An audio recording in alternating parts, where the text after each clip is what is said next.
फातिमा की रानी माँ, प्रभु यीशु की माँ, आसरा तू ही है माँ।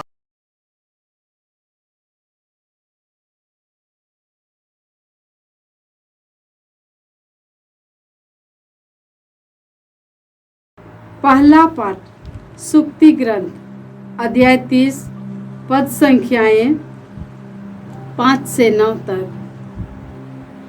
ईश्वर की प्रत्येक प्रतिज्ञा विश्वसनीय है। ईश्वर अपने शरणार्थियों की ढाल है।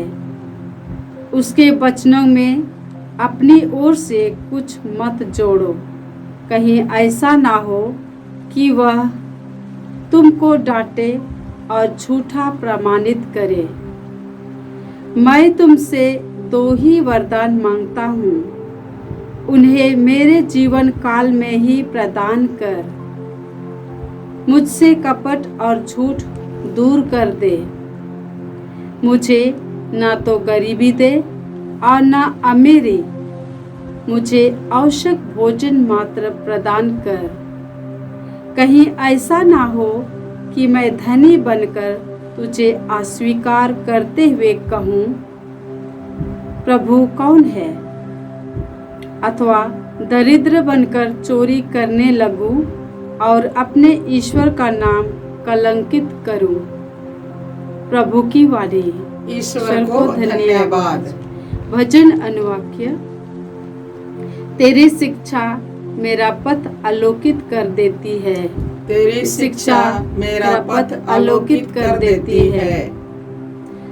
असत्य के मार्ग से मुझे दूर रख और मुझे अपनी आज्ञाएं सिखा। संसार की सोना चांदी की अपेक्षा मुझे तेरी संहिता कहीं अधिक वांछनीय है। अनुवाक्य। तेरी शिक्षा मेरा पथ आलोकित कर देती है। तेरी शिक्षा मेरा पथ आलोकित कर देती है। हे प्रभु, तेरा वचन सदा सर्वदा स्वर्ग की तरह बना रहेगा। मैं कुमार्ग से दूर रहता हूँ, क्योंकि मैं तेरी शिक्षा पर चलता हूँ। अनुवाक्य। तेरी शिक्षा मेरा पथ आलोकित कर देती है। तेरी शिक्षा मेरा पथ आलोकित कर देती है। मुझे तेरी आज्ञाओं द्वारा विवेक मिला है, इसलिए मैं असत्य से घृणा करता हूँ। मैं सारे हृदय से असत्य से घृणा करता हूँ। तेरी संहिता ही मुझे परम प्रिय है। अनुवाक्य। तेरी शिक्षा मेरा पथ आलोकित कर देती है। तेरी शिक्षा मेरा पथ आलोकित कर देती है। जय घोष। हालेलुया। ईश्वर का राज्य निकट आ गया है। पश्चाताप करो और सुसमाचार में विश्वास करो। हालेलुया। प्रभु आप लोगों के साथ हो और आपकी आत्मा के साथ। संत लूकस के अनुसार प्रभु यीशु ख्रीस्त का पवित्र सुसमाचार। हे प्रभु, तेरी महिमा हो।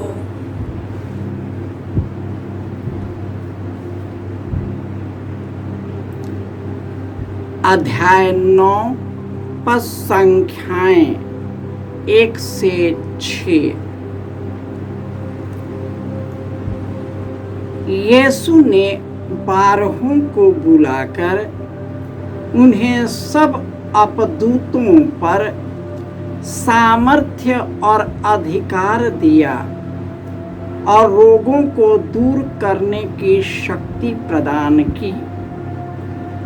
तब यीशु ने उन्हें ईश्वर के राज्य का सुसमाचार सुनाने, रोगियों को चंगा करने भेजा।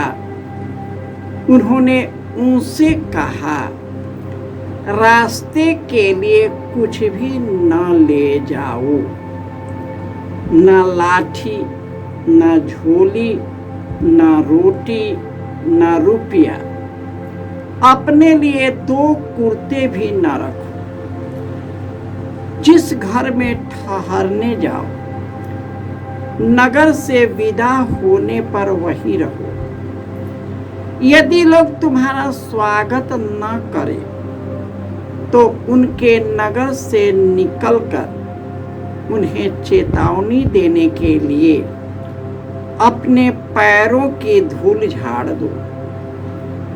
वे चले गए और सुसमाचार सुनाते तथा लोगों को चंगा करते हुए गांव-गांव घूमने लगे। यह प्रभु का सुसमाचार है। हे क्रिस्त तेरी स्तुति हो। ख्रिस्त में प्यारे भाइयों और बहनों, हमारा ईश्वर अनादि और अनंत ईश्वर है।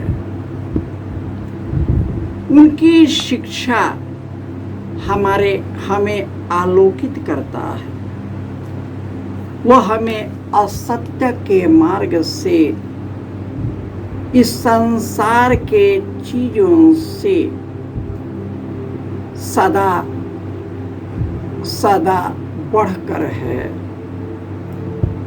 उनका वचन हमारे अंदर सदा सर्वदा बना रहता है। प्रभु यीशु अपने शिष्यों को बुला करके उन्हें सब प्रकार की बीमारी और दुर्बलता दूर करने के लिए, अपदूतों को निकालने के लिए, मुर्दों को जिलाने का अधिकार प्रदान किया। ईश्वर ने उसे जो दिया था उसे अपने शिष्यों के साथ साझा किया और उन्होंने इस वरदान के साथ ही साथ उन्हें यह भी बताया कि किस प्रकार करना है। संसार के सब चीजों से विरक्त होना और ईश्वर में एक होना, ताकि ईश्वर की शक्ति और उसकी सामर्थ्य से भर जाए और ईश्वर हमारे और आपके द्वारा कार्य करने लगे।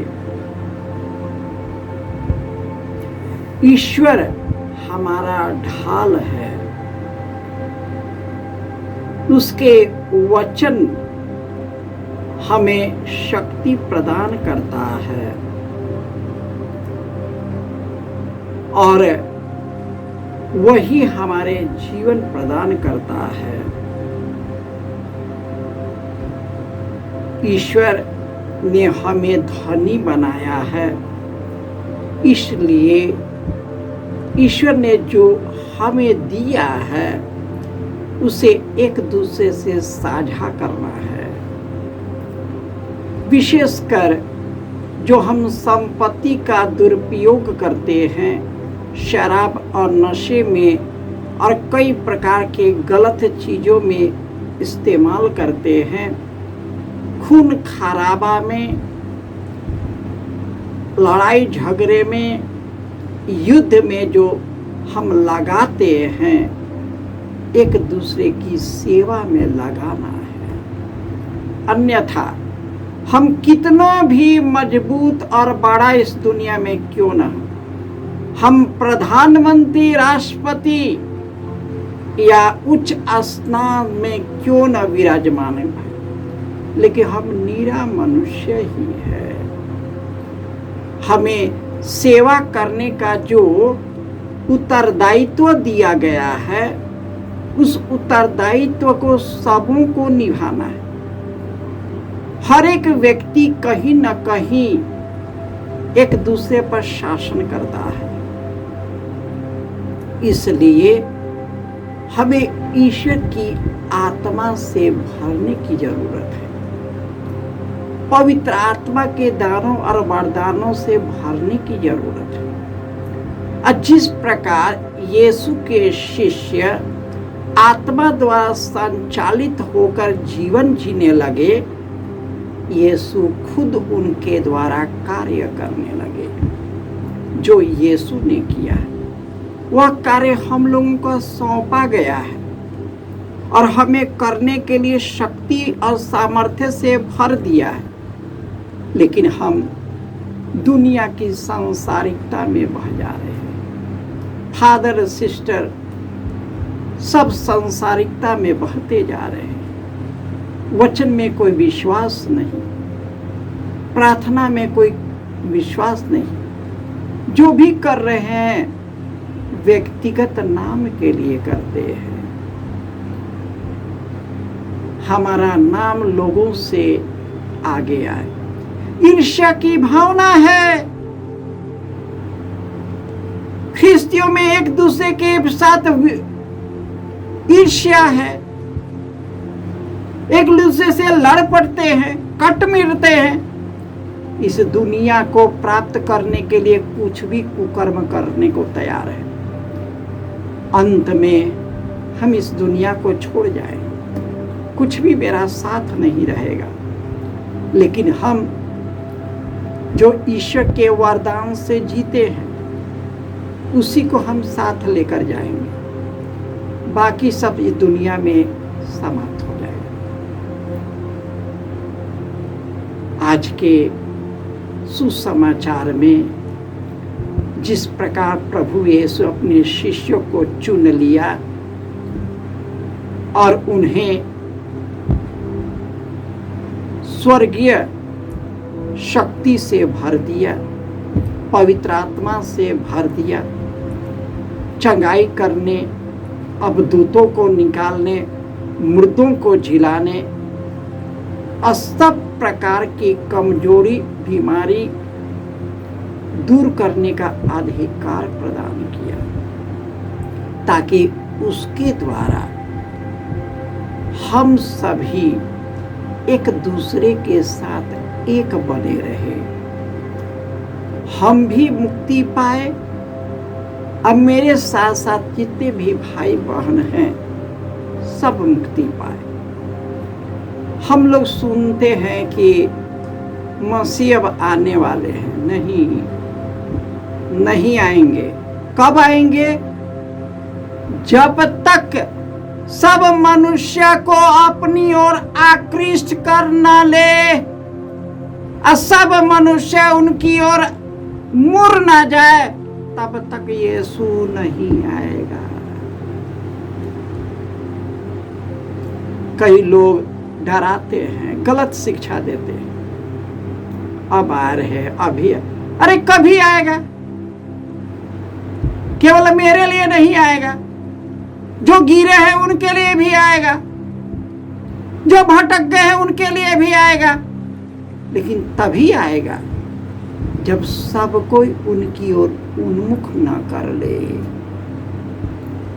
और जब तक हम सभी उसमें एक न हो जाए। प्रभु यीशु अब ईश्वर का गहरा प्रेम अपने जीवन को देकर, समर्पित कर, अपना खून बहाकर हमें मुक्ति प्रदान किया है। हम भी एक दूसरे को मुक्ति प्रदान करने के लिए, मुक्ति कार्य में लगने के लिए यीशु के प्रेम और करुणा से भर जाए। जय यीशु।